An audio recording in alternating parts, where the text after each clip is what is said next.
Le matin de Noël 1941, les pilotes du groupe des volontaires américains se précipitent à bord de leur chasseur Curtiss P-40. Des bombardiers japonais viennent d'être repérés alors qu'ils se dirigent vers Rangoon, où un stock d'approvisionnement allié attend d'être transféré en Chine.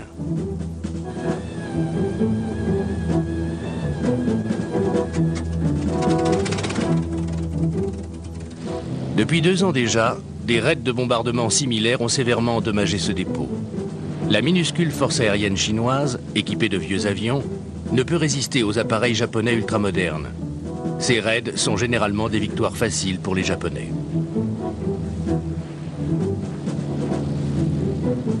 Mais en ce jour de Noël, les choses vont se passer différemment.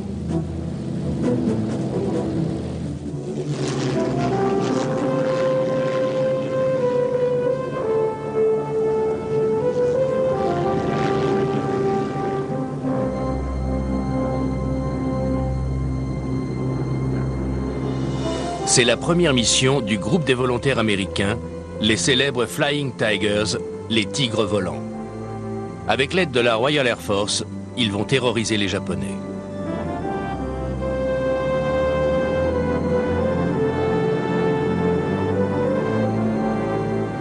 Au cours des semaines suivantes, une série de succès va inscrire à jamais les tigres volants et leur Curtiss P-40 dans l'histoire de l'aviation.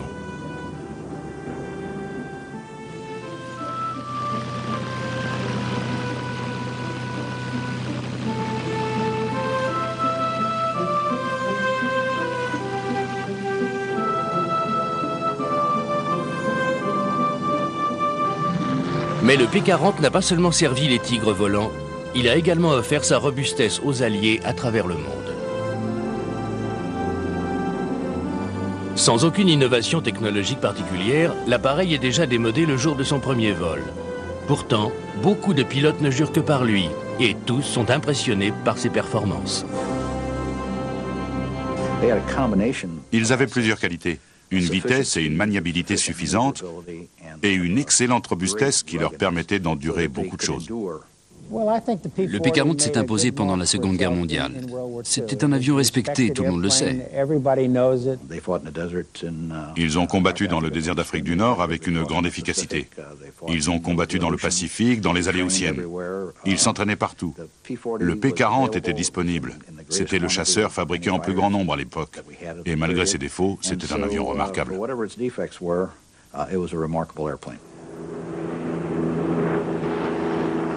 Malheureusement, la firme Curtiss pense avant tout à engranger des bénéfices, au lieu de mettre au point des appareils plus modernes, ce qui entraîne la disparition de la division avion chez Curtiss. Le P-40 est aussi un exemple du vieillissement d'une entreprise. La firme Curtiss était alors le plus gros constructeur de chasseurs depuis de très nombreuses années. Ils préféraient tirer le maximum de leurs modèles pour remplir les caisses.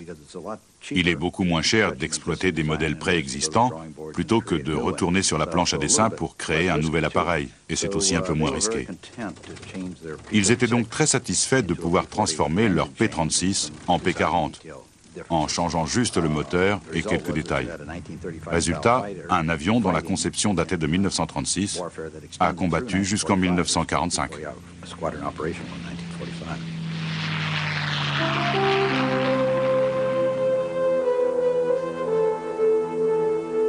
Le Curtiss P-40 est le dernier chasseur à porter le nom d'un des grands aviateurs américains.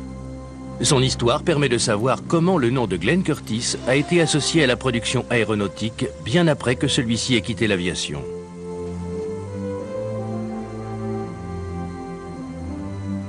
Grâce à l'avènement du P-40, la firme Curtiss devient le plus gros constructeur d'avions de combat aux États-Unis. Mais lorsque les chaînes de production de l'appareil s'arrêtent, le nom de Curtiss disparaît à jamais de l'industrie aéronautique.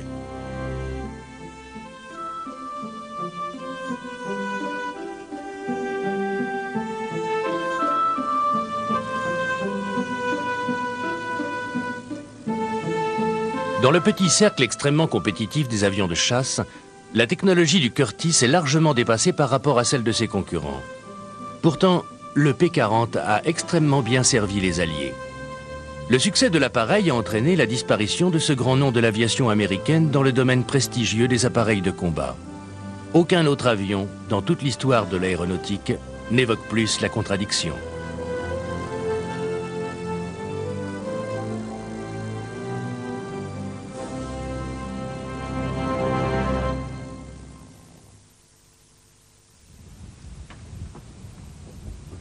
Dès 1904, Orville Wright disait « Nous avons l'intention de fournir d'abord des machines aux militaires avant de pénétrer le marché civil. » Les progrès technologiques, a fortiori dans le domaine aéronautique, sont toujours étroitement liés aux besoins militaires. Les constructeurs d'avions rivalisent alors pour fabriquer l'avion le plus rapide et le plus robuste, et ce, dès les premiers aviateurs.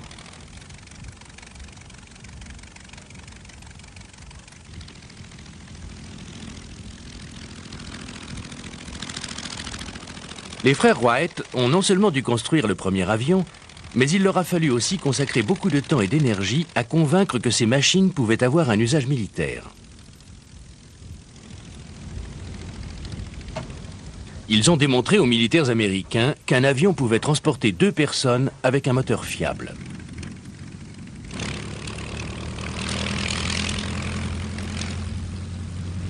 Ils sont ensuite partis à la conquête de l'Europe, où les pouvoirs publics ont immédiatement compris les avantages militaires de leur invention.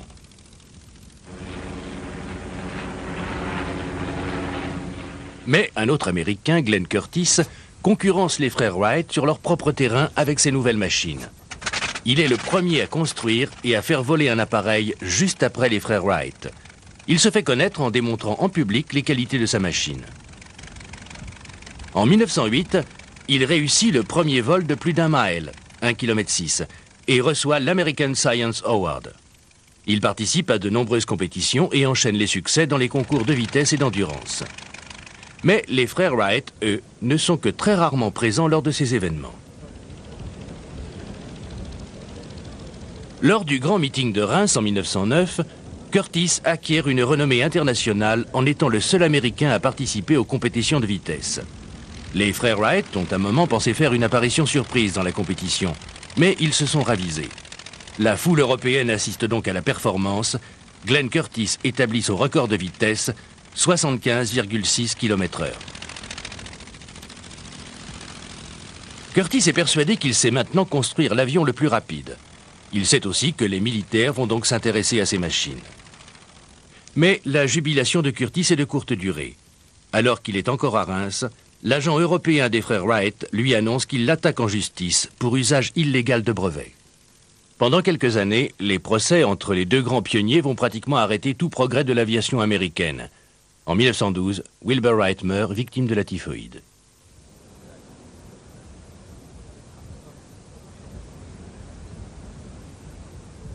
Deux ans plus tard, sous le poids de ses ennuis judiciaires, Orville Wright vend son entreprise et son nom. Curtiss continue à fabriquer des avions, mais ne parviendra jamais à surmonter la perte d'enthousiasme occasionnée par ses nombreux procès avec les frères Wright. Bien que son Jenny soit le seul avion américain utilisé par les États-Unis pendant la Première Guerre mondiale, il ne sert en fait qu'à l'entraînement. Comme Orville Wright, Curtiss finit par vendre son entreprise et son nom. Au terme de fusion et de rachat de parts, les noms de Curtiss et de Wright se retrouvent sous l'égide d'une seule et même holding. La firme Curtiss, cependant, continue indépendamment à fabriquer des avions et au milieu des années 30, elle est prête à contrôler totalement le marché des avions de chasse.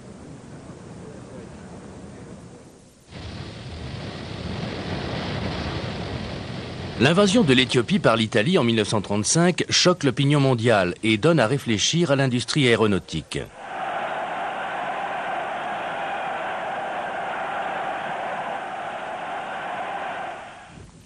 Les militaires italiens, relativement bien armés, sont impatients d'essayer les stratégies de combat aérien élaborées pendant la Première Guerre mondiale avec des avions modernes. Ils utilisent leurs appareils pour d'autres missions que l'observation. En larguant des explosifs et en tirant du cockpit, ils démontrent que les avions modernes peuvent être employés efficacement de manière offensive dans un conflit armé. Les dirigeants éthiopiens font connaître au monde entier les horreurs infligées par l'aviation italienne. Les hommes d'État savent maintenant que l'avenir de la guerre est aérien. Tandis que la firme Curtiss travaille dur pour mettre au point un chasseur moderne capable de faire bonne figure face au tout dernier modèle européen, la référence en la matière est le Boeing P-26. Le P-26 est considéré comme un avion de transition entre anciens et nouveaux types d'appareils. Entièrement métallique, il a une envergure de 8,50 m, seulement 1,50 m de plus que le fuselage, et reçoit un moteur Pratt & Whitney de 600 chevaux qui le propulse à 370 km/h.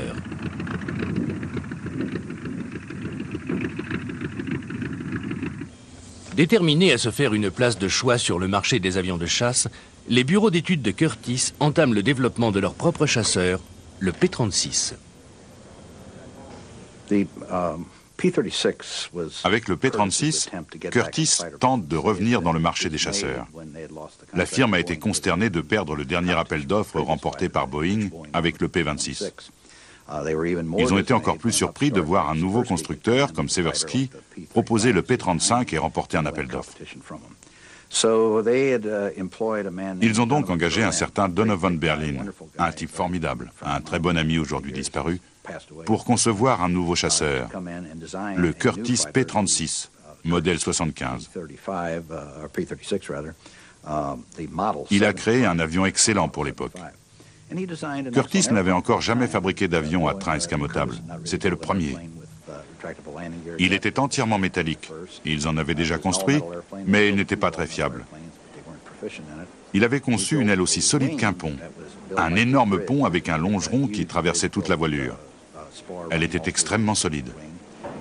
Elle était aussi très lourde. Une des faiblesses de l'aviation américaine, c'était la motorisation. Nos moteurs marchaient bien, ils étaient fiables, mais ils ne délivraient pas la puissance nécessaire.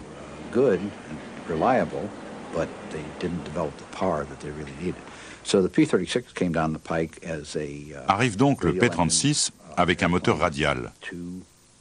2 mitrailleuses étaient montées sur le capot, comme les avions de la Deuxième Guerre mondiale, plus un espace restreint dans la voilure prévu pour une autre mitrailleuse.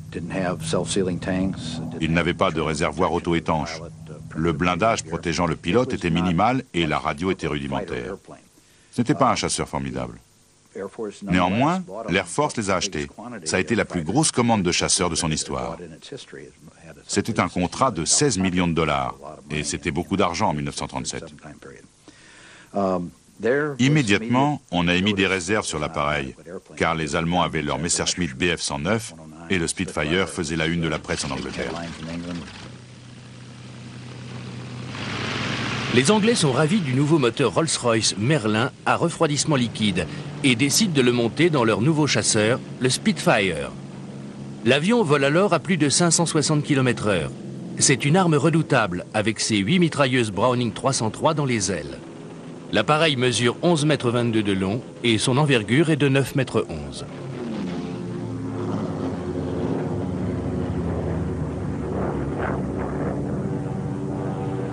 Le Messerschmitt Bf 109 est la fierté de la Luftwaffe. Ce monoplan compact est doté des dernières nouveautés techniques. Léger, très aérodynamique et propulsé par un moteur 12 cylindres en ligne, il atteint les 570 km/h à 3750 mètres d'altitude. Il est armé de 2 mitrailleuses et d'un canon de 20 mm dans l'axe de l'hélice. L'appareil entre en production en 1936 et en moins d'un an, il est produit en grande série pour la force aérienne de Hitler. Un pilote allemand à bord de son Bf 109 sait qu'il peut se mesurer à n'importe quel autre chasseur.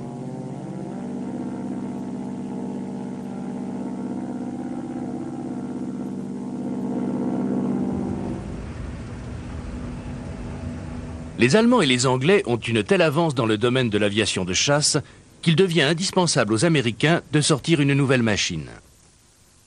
L'US Army est toujours fixé sur un appareil à court rayon d'action volant à basse altitude.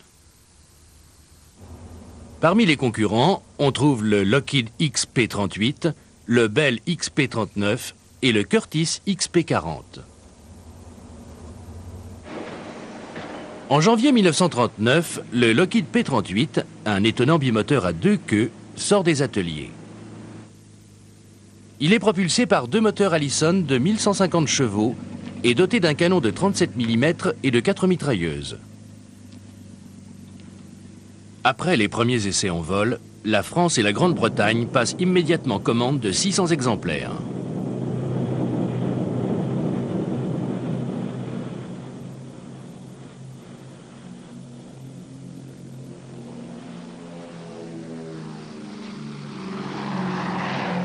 Après la capitulation de la France, la Grande-Bretagne reprend à son compte sa commande, mais connaît quelques difficultés quant à la livraison des appareils et finit par annuler le contrat. Les États-Unis absorberont la commande et ces premiers modèles leur serviront à l'entraînement. Les derniers modèles de P-38 équipés de réservoirs plus grands et de moteurs plus puissants sortent fin 1944.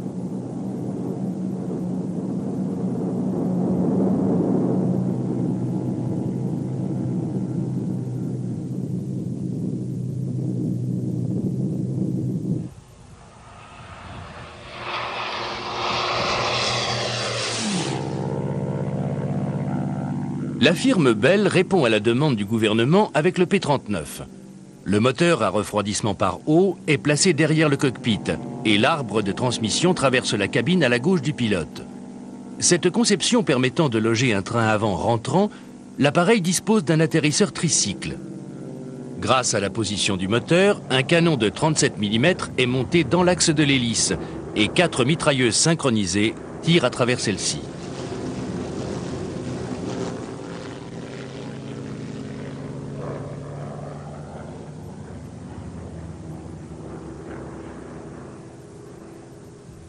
L'avion est blindé et équipé de réservoirs auto-étanches, deux caractéristiques essentielles pour servir sur le front. Dans un premier temps, le P-39 est propulsé par un moteur à turbocompresseur Allison, refroidi par eau, qui lui permet d'atteindre 627 km/h. Mais celui-ci est vite remplacé par un modèle plus disponible et moins cher, qui réduit la vitesse à 592 km/h.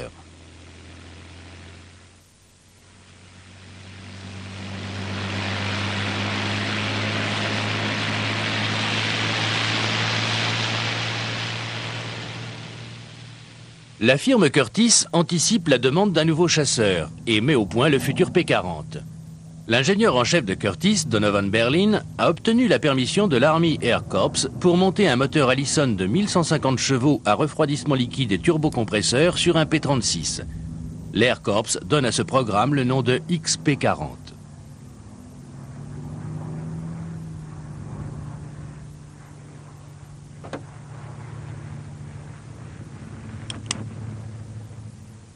La mise au point du moteur Allison aux États-Unis a été très longue. Il a tout d'abord été monté sur un P-36 de série, qui est enfin devenu le XP-40.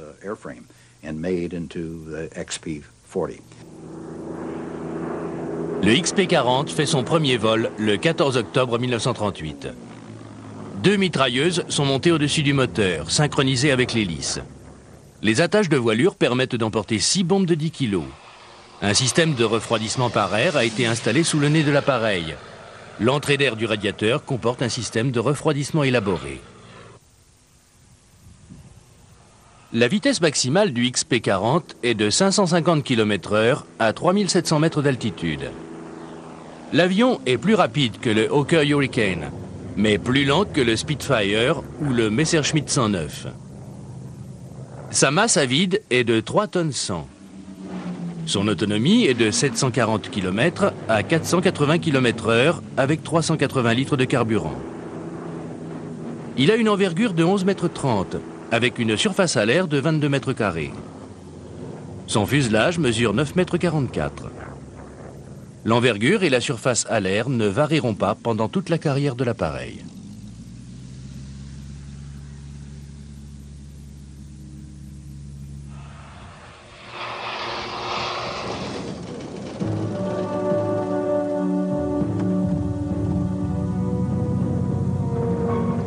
Le P-40 arrive au bon moment, car Hitler déclenche la guerre en septembre 1939, alors que les forces allemandes protégées par la Luftwaffe envahissent la Pologne. Le monde entier est impressionné par la puissance militaire du Troisième Reich, et plus particulièrement par la Luftwaffe, première armada des airs hautement sophistiquée.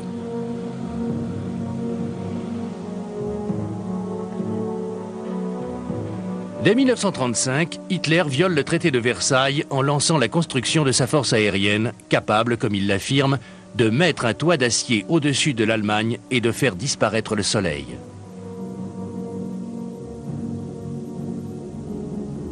La production d'avions militaires s'accroît et Hitler commande 4000 appareils entièrement métalliques. Il a décidé de mener sa guerre dans les airs Et lorsque la France et la Grande-Bretagne déclarent la guerre à l'Allemagne, il leur faut de quoi contrer la puissante Luftwaffe.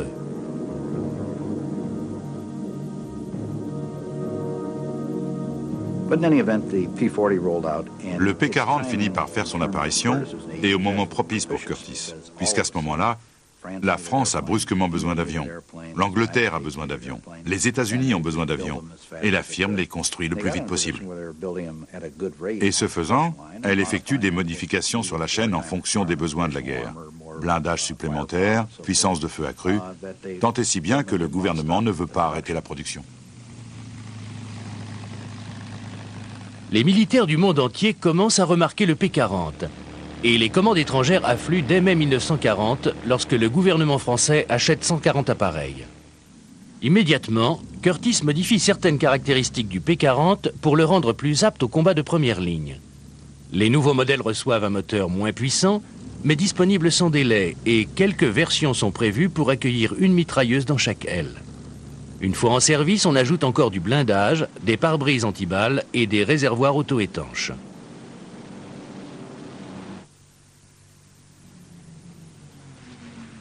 Les P-40 sont livrés partout dans le monde. Lorsque la RAF réceptionne ses premiers exemplaires, elle exige de Curtiss l'installation de moteurs Merlin fabriqués sous licence par Packard. En 1941, suite à une succession d'accords secrets, quelques P-40 britanniques sont dirigés vers la Chine.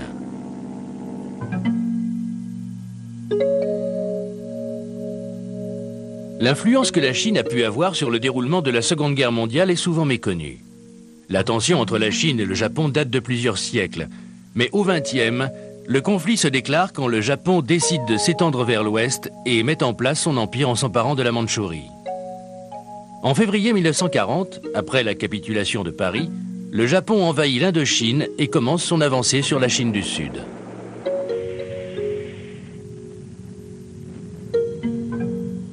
Les troupes japonaises occupent systématiquement les villes du pays. Les soldats de l'Empire du Soleil Levant sont équipés d'armes modernes et appuyés par une logistique puissante. L'invasion de la Chine est d'une importance cruciale pour les Japonais.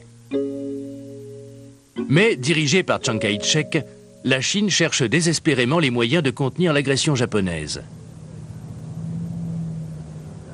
La force aérienne chinoise n'est pas équipée d'appareils modernes, mais elle a la chance d'avoir comme conseiller militaire le général américain Chennault. Capitaine en retraite et membre d'une équipe de pilotes acrobatiques également en retraite, il s'installe en Chine et organise le groupe des volontaires américains, ou AVG.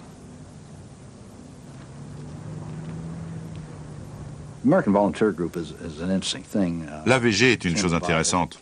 C'est devenu un véritable phénomène politique. Le général Chennault était conseiller militaire de Chiang Kai-shek. Il a réussi à le persuader qu'une force d'avions de chasse moderne et de bombardiers pourrait arrêter le Japon. Et il s'est battu pour ça. En octobre 1940, Chiang Kai-shek envoie Chennault à Washington pour demander si la force aérienne américaine peut aider à sauver la Chine. Chennault voudrait 500 chasseurs et quelques bombardiers. Dans un premier temps, le président Roosevelt rejette la demande. Mais le 30 novembre, il accorde un crédit de 100 millions de dollars aux Chinois et une centaine de P-40 sont prélevés d'une livraison à l'Angleterre et envoyés en Chine.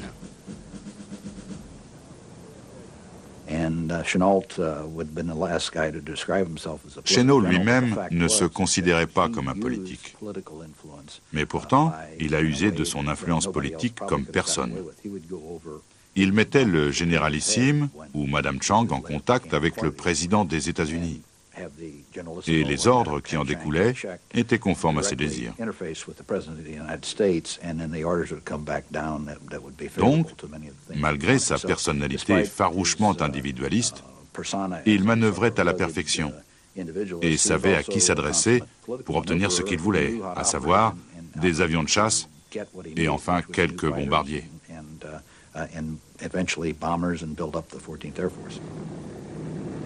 La situation de la Chine est critique et Chennault sait que les missions seront difficiles et qu'il a besoin des meilleurs pilotes.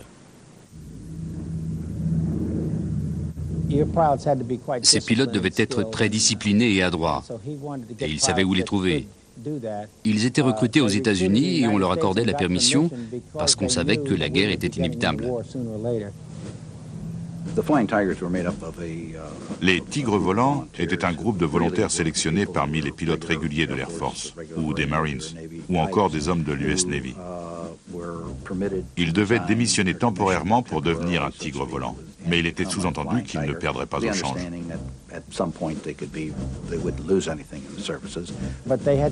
Mais ils avaient des privilèges spéciaux. Quand on se bat pour un autre pays, on perd en général la nationalité américaine. Mais il leur a permis de garder leur nationalité et même leur rang d'ancienneté dans leur service. On leur promettait un meilleur salaire et la chance de participer à une vraie guerre, ce qu'ils désiraient tous faire.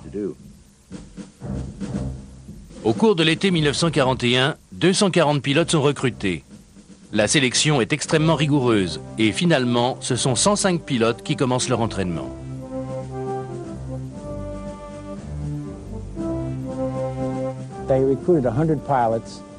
Ils ont recruté 100 pilotes qui ont quitté les États-Unis en septembre 1941 pour la Birmanie. Ils devaient défendre la Birmanie et la Chine contre les Japonais. Après leur entraînement, les hommes du groupe des volontaires américains partent en Chine pour se préparer à se battre contre les Japonais. Quand ils sont arrivés en Chine, ils espéraient trouver des escadrilles bien équipées avec de nouveaux avions. Et en fait, on leur a attribué 90 P-40 qui étaient destinés à la Suède et à la Grande-Bretagne. Ils les ont assemblés dans des conditions précaires et les ont mis au point sans manuel d'instruction. Ils ont fait un travail formidable, ce qui leur a permis de disposer d'une puissance de frappe considérable.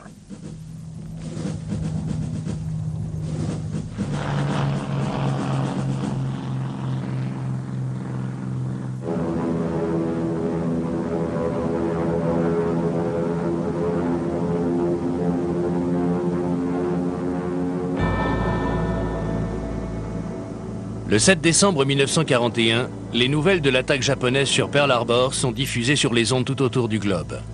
L'événement est stupéfiant, et chacun sait que les États-Unis vont devoir entrer en guerre.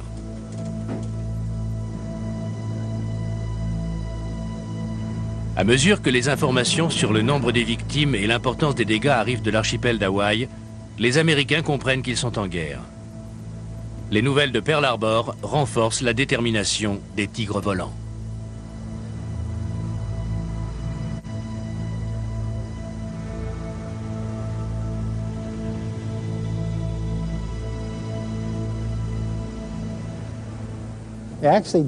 Ils n'ont commencé à se battre que 2 semaines après Pearl Harbor et ont participé aux hostilités en Chine et en Birmanie. Les Tigres volants sont organisés en 3 escadrons. L'un d'eux part défendre Rangoon et les 2 autres sont envoyés pour défendre une partie de la route de Birmanie dans le sud de la Chine. Les succès du groupe des volontaires américains surprennent les Japonais et les obligent à envoyer des renforts. Le Curtiss P-40, aux mains de pilotes bien entraînés, se révèle bien adapté aux différents types de missions effectuées par les Tigres volants.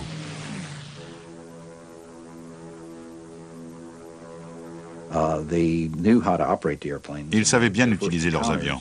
Et lors de leur premier affrontement, ils ont écrasé les Japonais qui ne s'attendaient pas à trouver une opposition de cette trempe. À partir de ce moment-là, les Japonais n'ont plus été en mesure de bombarder la Chine en toute impunité. Les P-40 étaient aussi assez robustes pour faire de l'appui au sol. Ils pouvaient descendre très bas malgré leur moteur à refroidissement liquide, un risque lors des attaques au sol. C'est ce qui leur a permis d'attaquer des positions terrestres, chose tout à fait improbable pour les Japonais à ce moment de la guerre. Et ils avaient l'habitude d'attaquer, mais ils n'avaient pas souvent été agressés. Ils étaient déroutés. Les formations de bombardiers japonais étaient surtout désorientées, elles qui, depuis 1931, avaient largué leurs bombes sur les villes chinoises sans rencontrer aucune ou très peu d'opposition. Les P-40 apparaissaient et réduisaient de beaucoup en un seul passage le nombre de bombardiers. Certes, ils avaient une autonomie limitée, mais tous les chasseurs avaient ce défaut à l'époque. On leur ajoutait un réservoir auxiliaire pour augmenter leur rayon d'action. Ils avaient une bonne puissance de feu. Plus les Tigres volants effectuent de missions, plus ils apprennent à pousser le P-40 à ses limites. Ce qui est intéressant avec les avions, c'est qu'on connaît très vite leur performance après quelques missions. Mais quand on commence vraiment à bien le maîtriser, on peut lui faire des choses que ses concepteurs n'ont jamais envisagées. Et on acquiert une confiance pour essayer des choses qu'on n'aurait jamais imaginé pouvoir faire. C'était un groupe de pilotes exceptionnels et très agressifs, et ils étaient persuadés de se battre pour la bonne cause. Ils avaient un palmarès extraordinaire. 299 victoires contre 8 avions perdus en combat aérien. Ils ont perdu d'autres machines au sol, mais seulement 8 dans le ciel. Les succès des tigres volants sont rapidement connus. La nouvelle se répand vite. Une poignée de volontaires américains donne du fil à retordre aux Japonais avec des avions arborant des dents de tigre peintes sur le fuselage. Les dents peintes sur les avions ont une histoire intéressante. Les Allemands les avaient utilisées les premiers sur une escadrille de Messerschmitt 110 dénommée l'escadrille des requins. Les Australiens les avaient aperçus et avaient fait la même chose sur des P-40 opérant dans le désert occidental égyptien. Le P-40 a une configuration frontale parfaite pour ce genre d'exercice, parce qu'on dirait vraiment une gueule ouverte. Un des membres des Tigres volants les a vus lors d'un voyage en Afrique pour convoyer quelques nouveaux P-40. Il a voulu en faire sa marque personnelle. Il a demandé la permission au général Chénaud et celui-ci lui a répondu que c'était un emblème formidable à peindre sur tous les avions. Et c'est ce qui les a rendus célèbres. C'est devenu le symbole des Tigres volants.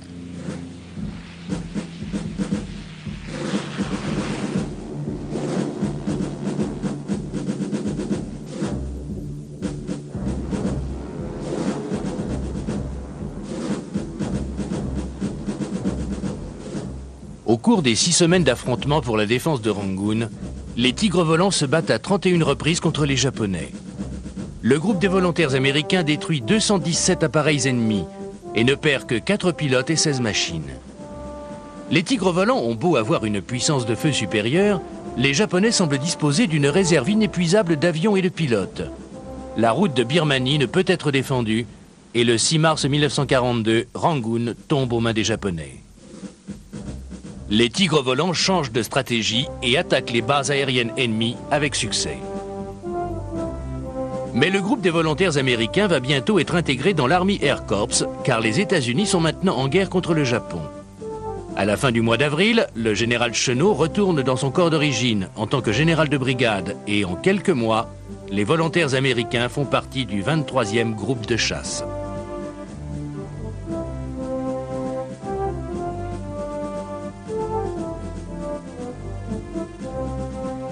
Les Chinois organisent des cérémonies pour remercier les Tigres volants de leur coopération à la lutte contre les Japonais. Et Madame Chang intervient pour qu'ils continuent à défendre la Chine contre les forces aériennes japonaises.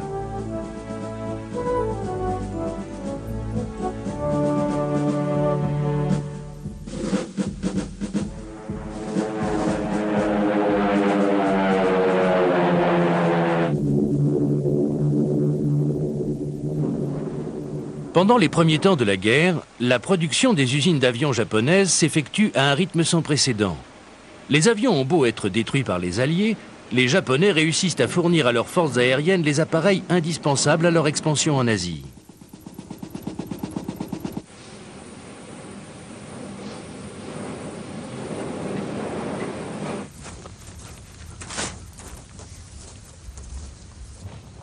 La Chine reste un défi important pour le Japon. Et maintenant, elle dispose de l'appui officiel de l'Army Air Corps. De plus en plus de pilotes et d'avions sont envoyés pour défendre l'espace aérien chinois. Parmi eux, un jeune homme nommé Donald Lopez.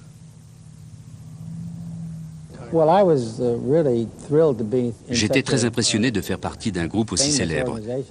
J'avais lu le livre de Robert Scott, God as My Co-Pilot, donc je savais ce qu'ils avaient accompli. Je me suis toujours intéressé à l'aviation. Le premier film que j'ai vu, c'était Wings, en 1929-1930. J'étais un petit garçon de 4 ans quand Lindbergh a fait sa traversée. Je me souviens d'avoir attendu, assis sur le trottoir à Brooklyn, le passage de sa voiture. J'ai toujours été passionné d'aviation. Lorsque je suis arrivé à l'université de Tampa, en 1941, il y avait un cours dénommé « Programme de formation de pilotes civils », où on apprenait à piloter gratuitement. Je m'y suis inscrit, et c'est comme ça que j'ai appris. Et quand la Seconde Guerre mondiale a commencé, je me suis engagé dans les cadets de l'aviation. Je n'ai pas été convoqué tout de suite parce que les écoles de pilotage étaient tellement pleines qu'il n'y avait pas assez de place pour tout le monde. Mais en septembre 1942, j'ai passé mon brevet. Pour la formation complémentaire, j'ai choisi les monomoteurs parce que je voulais être pilote de chasse. Et c'est là que j'ai été sélectionné pour piloter un P-40 pendant 10 heures. Ça a été mes 10 dernières heures en tant que cadet.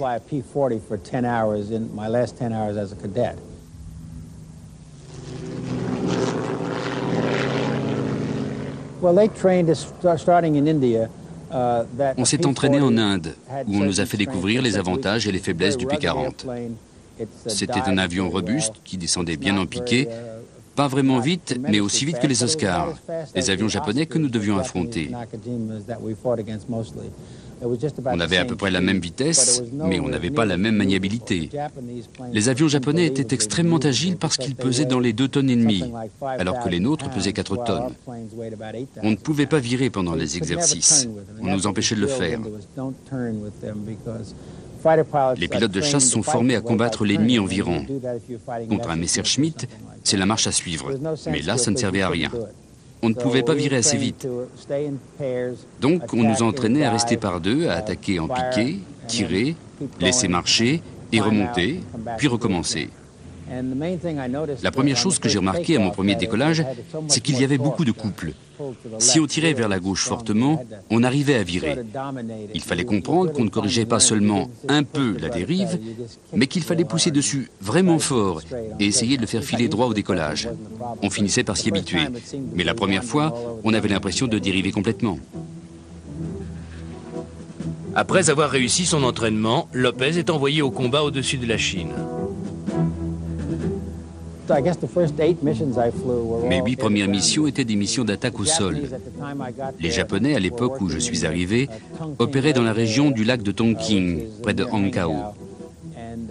Ils attaquaient les paysans chinois et les troupes pour s'emparer des récoltes de riz afin de nourrir les leurs et la population civile au Japon. Ils faisaient ça chaque année. Notre tâche consistait à essayer de les en empêcher. On faisait beaucoup de missions de mitraillage sur des bateaux, des véhicules et des chevaux, surtout ceux qui transportaient de la nourriture hors de Chine. Au fur et à mesure que les missions de Lopez se diversifient, sa maîtrise du P-40 s'améliore. Ils avaient 6 mitrailleuses de 12 mm 7. C'était une bonne puissance de feu. Les Mustangs avaient la même chose, mais on était limité en munitions comme tous les avions de chasse. On embarquait environ une trentaine de secondes de munitions, il fallait donc se rationner, tirer des salves très courtes. Ma première mission de combat aérien a eu lieu le 12 décembre. Les Japonais nous avaient bombardés le 10 décembre. Ils nous avaient pris par surprise en attaquant en Razmot. C'était un jour très brumeux et ils avaient vraiment bien endommagé notre terrain et détruit plusieurs avions. Le 12, on a appris qu'ils étaient de retour. They were coming back for another raid. We got the report they were coming in.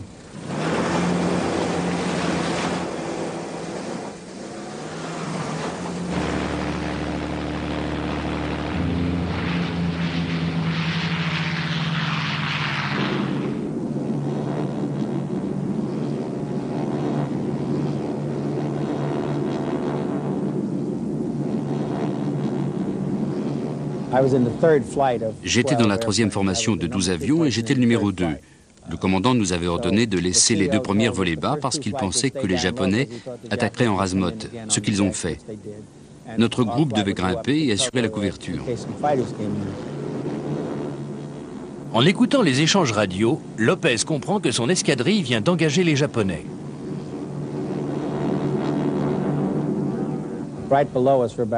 En dessous de nous, il y avait 35 à 40 Oscars. C'étaient vraiment des avions magnifiques. Ils avaient un camouflage vert clair et vert foncé et de grandes cocardes rouges. Ils volaient en cage à écureuil, comme on disait. Ils montaient, descendaient et bougeaient dans tous les sens. Ils n'étaient pas en formation comme nous. Donc on a plongé dans la mêlée en tirant. Je n'ai rien touché si ce n'est le sol. Puis on a disparu dans une couche de brume.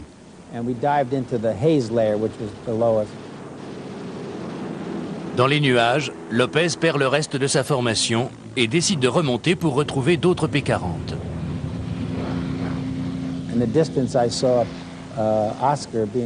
Au loin, j'ai vu un Oscar qui poursuivait un P-40. Et bien qu'hors de portée, je lui ai tiré dessus. J'ai foncé pour qu'il cesse d'attaquer l'autre avion, ce qu'il a fait en fonçant droit sur moi. On allait se croiser. J'étais un peu plus haut, donc je piquais légèrement et il grimpait. À portée l'un de l'autre, il a commencé à tirer et j'ai riposté. Je voyais que je faisais mouche. Je voyais les éclairs juste devant son avion. Moi aussi, j'étais touché. Je ne le savais pas, mais j'ai trouvé pas mal de trous dans mon appareil en revenant. Sans vouloir le percuter, je ne voulais pas non plus tourner parce que je n'avais pas envie de voir mes trousses. Donc, à la dernière seconde, avant la collision, il a viré brusquement à la verticale et mon aile gauche a touché la sienne. J'ai dû perdre 60 cm à 1 mètre de mon aile. Je l'avais touché juste à la limite du rayon des hélices. Et il avait perdu presque toute son aile gauche. Quand j'ai regardé derrière, je l'ai vu tournoyer. Ils ont trouvé son avion plus tard, il s'était écrasé. Quant au P-40, une fois que j'ai eu de nouveau les yeux en face des trous, il volait presque comme avant, mais j'avais perdu mon tube de pitot et je n'avais plus d'indication de vitesse. Ce n'était pas très grave.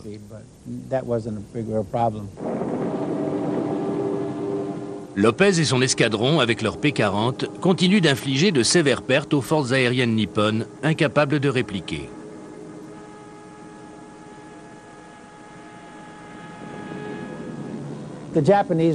Les Japonais craignaient beaucoup le P-40.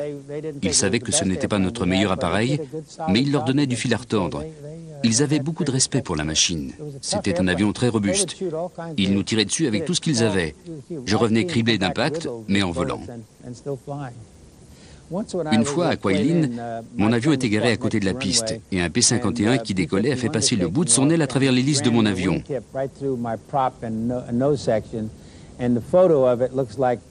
Sur les photos, on dirait que le P-40 a mordu l'aile.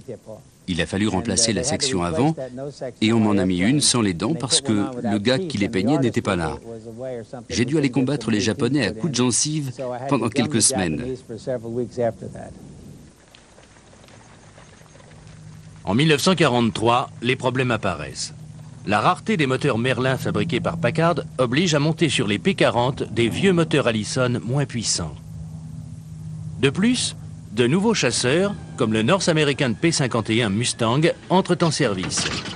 Arrivé jusque-là sans encombre, le vieux P-40 ne peut plus faire face aux nouveaux avions qui apparaissent. Sa fin semble toute proche quand les North American P-51 Mustang effectuent leur première mission en décembre 1943. Ce jour-là, ces derniers escortent des bombardiers B-17 pour une mission à grande distance au-dessus de l'Allemagne. La mission est une réussite et les pilotes des Mustangs sont impressionnés par les capacités de l'appareil à rester à haute altitude, à grande vitesse et sur de longues distances. North American a commencé la mise au point du P-51 pour remplacer les P-40. Mais le gouvernement continue de passer commande à Curtiss parce que la firme peut fabriquer en grande quantité et respecter les délais de production. Mais les choses vont changer rapidement. Lorsque quelques exemplaires du P-51 arrivent en Angleterre pour assurer des missions d'appui tactique, la RAF décide de tester les capacités de l'appareil à d'autres tâches. Selon un officiel anglais, le Mustang s'avère le meilleur chasseur américain essayé en Grande-Bretagne. La RAF réussit à convaincre les dirigeants de North American d'installer les nouveaux moteurs Rolls-Royce à la place des Allison. Avec ce gain de puissance, le Mustang est le meilleur de tous les avions de chasse, capable de voler à grande vitesse à des altitudes exceptionnelles. À la fin de la guerre, plus de 5500 exemplaires sont en service au sein des forces alliées.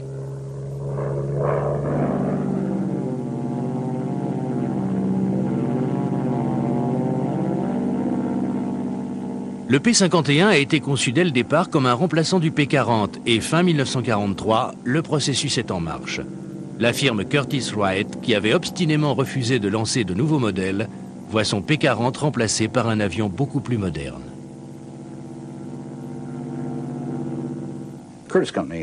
La firme Curtiss avait été sur le devant de la scène des avions de chasse américains pendant des années. Elle s'était étendue, elle était devenue trop administrative. Elle faisait partie d'une holding. Ils achetaient des firmes aéronautiques et entretenaient d'excellents rapports avec les militaires parce qu'ils les fournissaient depuis si longtemps et fabriquaient leurs moteurs depuis des années. Ils se sentaient installés et ils sont devenus paresseux. Ils ont commencé à perdre leur position. Et un des moyens de péricliter consiste à tirer trop longtemps sur un produit. C'est ce qu'ils ont fait avec le P-40 et ses évolutions. Ils n'ont jamais pu produire un avion en série après le P-40. Ils ont pourtant souvent essayé. Ils ont sorti le P-46, le P-60, le P-62, le XP-87. Aucun d'eux n'a été produit en série, et la compagnie a cessé ses activités. Ironiquement, après la guerre, alors qu'ils n'avaient plus aucun projet à proposer, ils avaient une trésorerie fabuleuse. Ils avaient accumulé une fortune pendant la guerre. Ils avaient d'immenses moyens et se sont diversifiés dans d'autres domaines. La société Curtiss-Wright existe toujours, mais elle ne fabrique plus d'avions. Le dernier Curtiss P-40 est sorti des chaînes de l'usine le 30 novembre 1944. C'était le 13 738e exemplaire. Le P-40 a marqué la Seconde Guerre mondiale. L'avion était très respecté, tout le monde le sait. Ce n'était pas le meilleur avion du monde en termes de performance, mais il a un bon palmarès. Quand on a reçu nos premiers Mustangs en Chine, c'était des P-51, B et C. On s'est aperçu qu'ils n'avaient que 4 mitrailleuses au lieu de 6. On n'aimait pas du tout ça, et on les aurait bien échangés contre nos bons vieux P-40.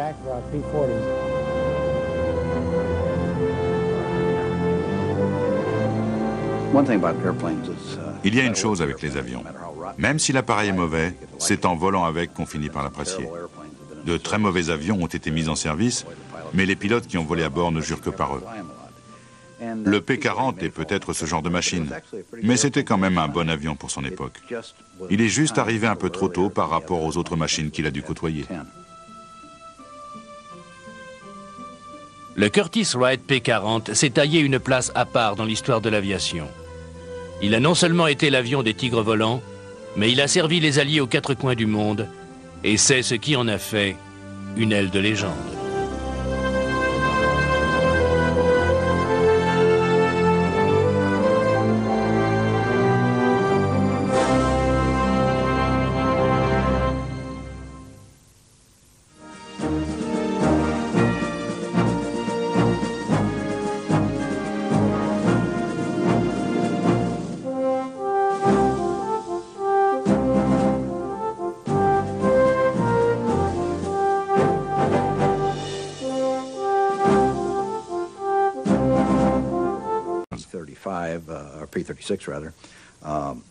Il a créé un avion excellent pour l'époque.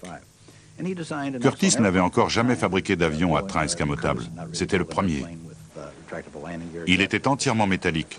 Ils en avaient déjà construit, mais il n'était pas très fiable. Il avait conçu une aile aussi solide qu'un pont. Un énorme pont avec un longeron qui traversait toute la voilure. Elle était extrêmement solide. Elle était aussi très très lourde.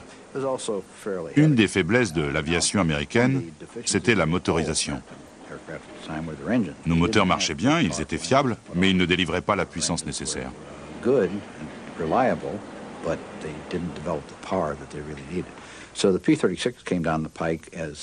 Arrive donc le P-36 avec un moteur radial. 2 mitrailleuses étaient montées sur le capot, comme les avions de la Deuxième Guerre mondiale, plus un espace restreint dans la voilure prévu pour une autre mitrailleuse. Il n'avait pas de réservoir auto-étanche. Le blindage protégeant le pilote était minimal et la radio était rudimentaire. Ce n'était pas un chasseur formidable. Néanmoins, l'Air Force les a achetés. Ça a été la plus grosse commande de chasseurs de son histoire. C'était un contrat de 16 millions de dollars, et c'était beaucoup d'argent en 1937. Immédiatement, on a émis des réserves sur l'appareil, car les Allemands avaient leur Messerschmitt Bf 109 et le Spitfire faisait la une de la presse en Angleterre. Les Anglais sont ravis du nouveau moteur Rolls-Royce Merlin à refroidissement liquide et décident de le monter dans leur nouveau chasseur, le Spitfire. L'avion vole alors à plus de 560 km/h. C'est une arme redoutable avec ses 8 mitrailleuses Browning 303 dans les ailes. L'appareil mesure 11,22 m de long et son envergure est de 9,11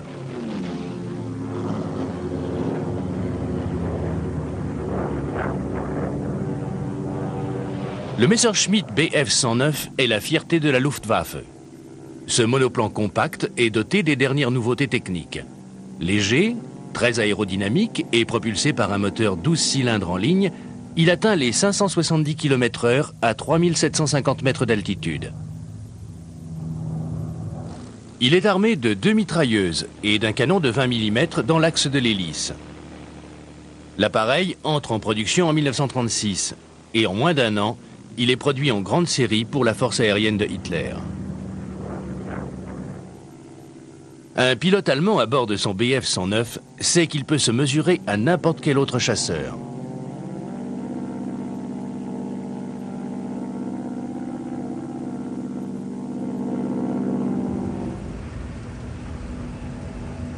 Les Allemands et les Anglais ont une telle avance dans le domaine de l'aviation de chasse qu'il devient indispensable aux Américains de sortir une nouvelle machine. L'US Army est toujours fixé sur un appareil à court rayon d'action volant à basse altitude. Parmi les concurrents, on trouve le Lockheed XP-38, le Bell XP-39 et le Curtiss XP-40.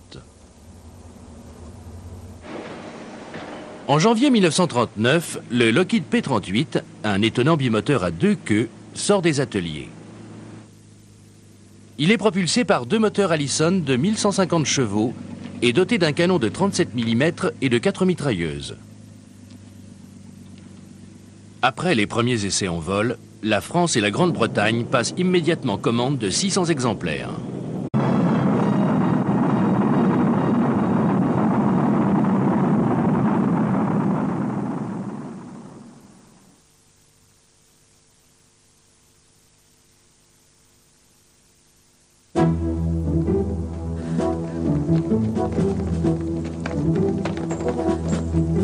Le matin de Noël 1941, les pilotes du groupe des volontaires américains se précipitent à bord de leur chasseur Curtiss P-40.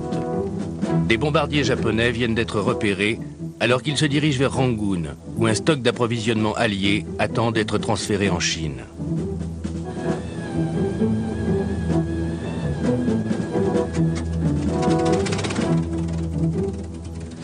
Depuis 2 ans déjà, des raids de bombardement similaires ont sévèrement endommagé ce dépôt.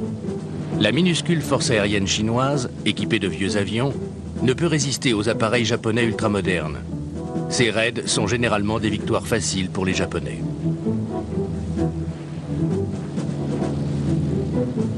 Mais en ce jour de Noël, les choses vont se passer différemment.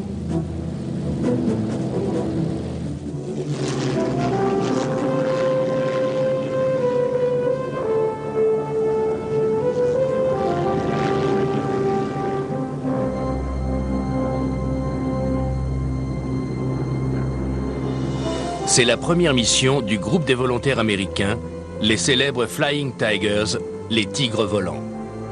Avec l'aide de la Royal Air Force, ils vont terroriser les Japonais.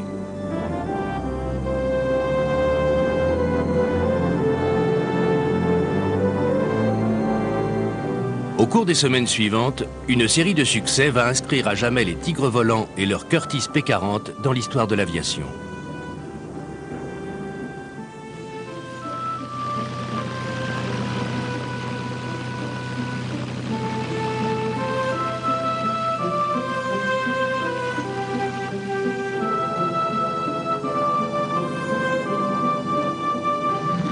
Mais le P-40 n'a pas seulement servi les tigres volants, il a également offert sa robustesse aux Alliés à travers le monde.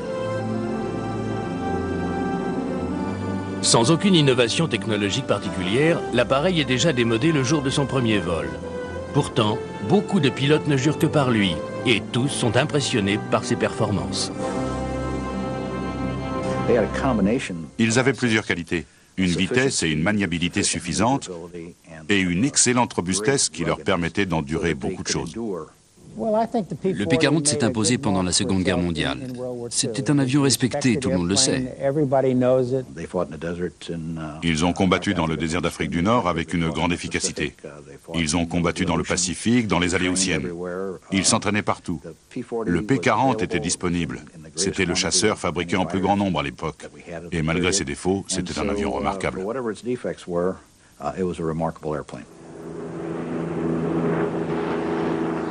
Malheureusement, la firme Curtiss pense avant tout à engranger des bénéfices, au lieu de mettre au point des appareils plus modernes, ce qui entraîne la disparition de la division avion chez Curtiss.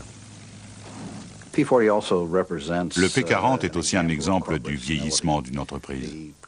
La firme Curtiss était alors le plus gros constructeur de chasseurs depuis de très nombreuses années. Ils préféraient tirer le maximum de leurs modèles pour remplir les caisses. Il est beaucoup moins cher d'exploiter des modèles préexistants plutôt que de retourner sur la planche à dessin pour créer un nouvel appareil. Et c'est aussi un peu moins risqué. La foule européenne assiste donc à la performance. Glenn Curtiss établit son record de vitesse, 75,6 km/h. Curtiss est persuadé qu'il sait maintenant construire l'avion le plus rapide. Il sait aussi que les militaires vont donc s'intéresser à ces machines. Mais la jubilation de Curtiss est de courte durée. Alors qu'il est encore à Reims, l'agent européen des frères Wright lui annonce qu'il l'attaque en justice pour usage illégal de brevets. Pendant quelques années, les procès entre les deux grands pionniers vont pratiquement arrêter tout progrès de l'aviation américaine. En 1912, Wilbur Wright meurt victime de la typhoïde.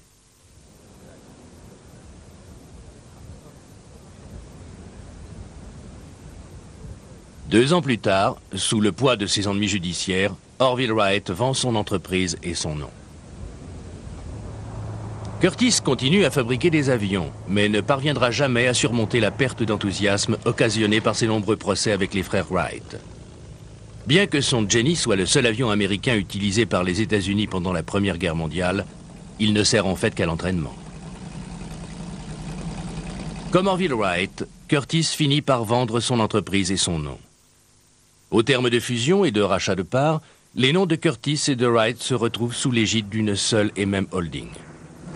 La firme Curtiss, cependant, continue indépendamment à fabriquer des avions, et au milieu des années 30, elle est prête à contrôler totalement le marché des avions de chasse.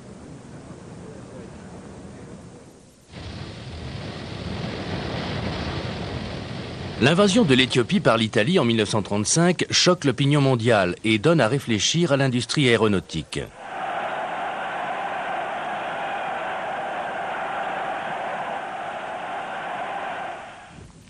Les militaires italiens, relativement bien armés, sont impatients d'essayer les stratégies de combat aérien élaborées pendant la Première Guerre mondiale avec des avions modernes.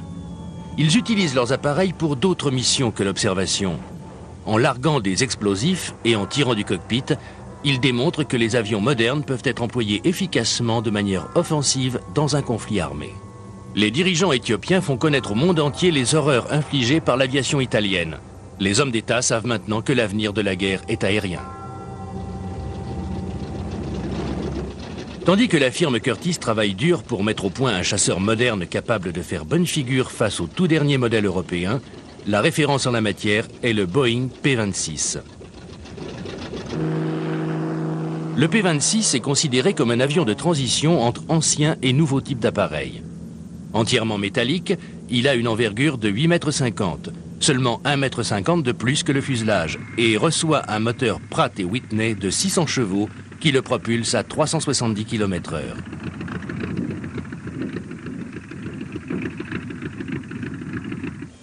Déterminés à se faire une place de choix sur le marché des avions de chasse, les bureaux d'études de Curtiss entament le développement de leur propre chasseur, le P-36. Avec le P-36, Curtiss tente de revenir dans le marché des chasseurs. La firme a été consternée de perdre le dernier appel d'offres remporté par Boeing avec le P-26. Ils ont été encore plus surpris de voir un nouveau constructeur, comme Seversky, proposer le P-35 et remporter un appel d'offres. Ils ont donc engagé un certain Donovan Berlin, un type formidable, un très bon ami aujourd'hui disparu, pour concevoir un nouveau chasseur, le Curtiss P-36, modèle 75. Ils étaient donc très satisfaits de pouvoir transformer leur P-36 en P-40, en changeant juste le moteur et quelques détails. Résultat, un avion dont la conception datait de 1936 a combattu jusqu'en 1945.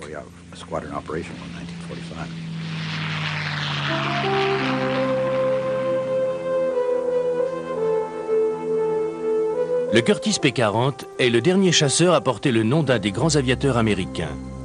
Son histoire permet de savoir comment le nom de Glenn Curtiss a été associé à la production aéronautique bien après que celui-ci ait quitté l'aviation.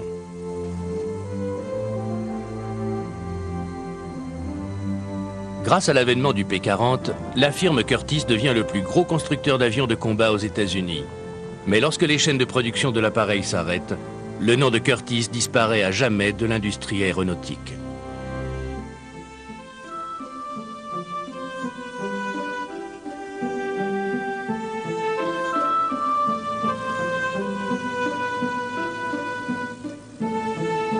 Dans le petit cercle extrêmement compétitif des avions de chasse, la technologie du Curtiss est largement dépassée par rapport à celle de ses concurrents. Pourtant, le P-40 a extrêmement bien servi les Alliés. Le succès de l'appareil a entraîné la disparition de ce grand nom de l'aviation américaine dans le domaine prestigieux des appareils de combat. Aucun autre avion, dans toute l'histoire de l'aéronautique, n'évoque plus la contradiction.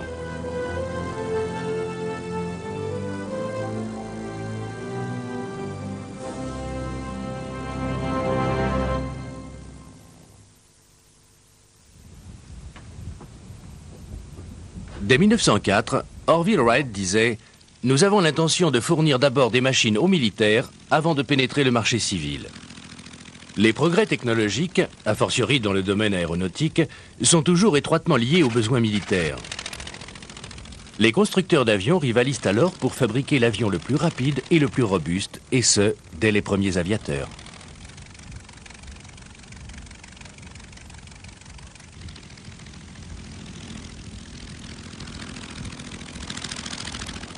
Les frères Wright ont non seulement dû construire le premier avion, mais il leur a fallu aussi consacrer beaucoup de temps et d'énergie à convaincre que ces machines pouvaient avoir un usage militaire.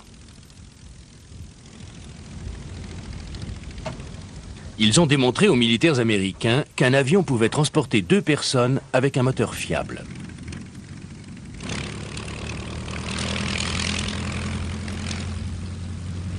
Ils sont ensuite partis à la conquête de l'Europe, où les pouvoirs publics ont immédiatement compris les avantages militaires de leur invention.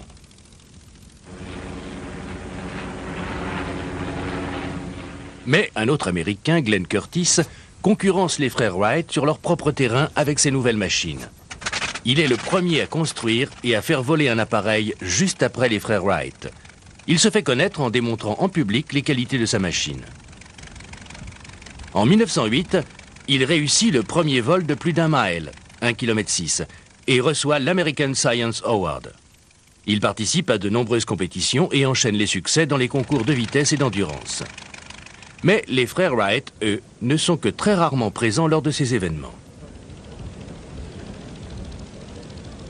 Lors du grand meeting de Reims en 1909, Curtiss acquiert une renommée internationale en étant le seul Américain à participer aux compétitions de vitesse.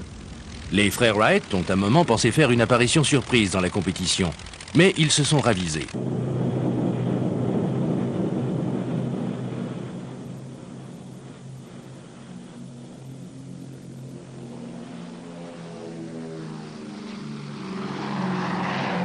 Après la capitulation de la France, la Grande-Bretagne reprend à son compte sa commande, mais connaît quelques difficultés quant à la livraison des appareils et finit par annuler le contrat. Les États-Unis absorberont la commande et ces premiers modèles leur serviront à l'entraînement. Les derniers modèles de P-38 équipés de réservoirs plus grands et de moteurs plus puissants sortent fin 1944.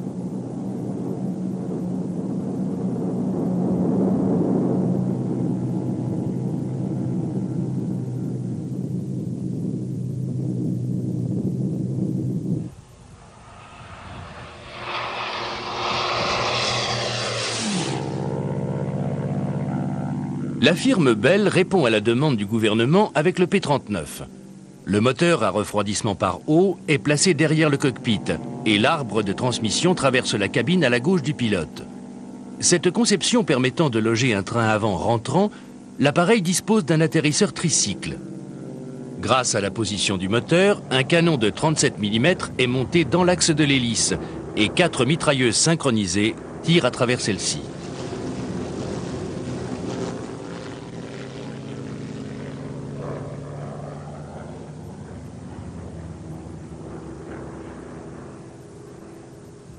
L'avion est blindé et équipé de réservoirs auto-étanches, deux caractéristiques essentielles pour servir sur le front.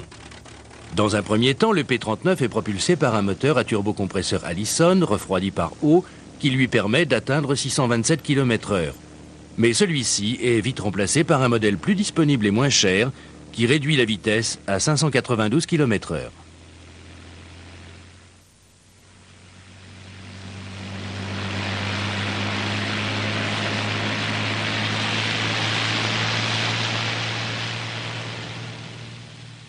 La firme Curtiss anticipe la demande d'un nouveau chasseur et met au point le futur P-40. L'ingénieur en chef de Curtiss, Donovan Berlin, a obtenu la permission de l'Army Air Corps pour monter un moteur Allison de 1150 chevaux à refroidissement liquide et turbocompresseur sur un P-36. L'Air Corps donne à ce programme le nom de XP-40.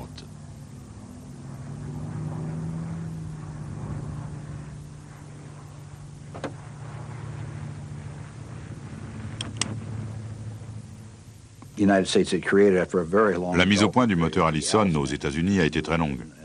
Il a tout d'abord été monté sur un P-36 de série, qui est enfin devenu le XP-40.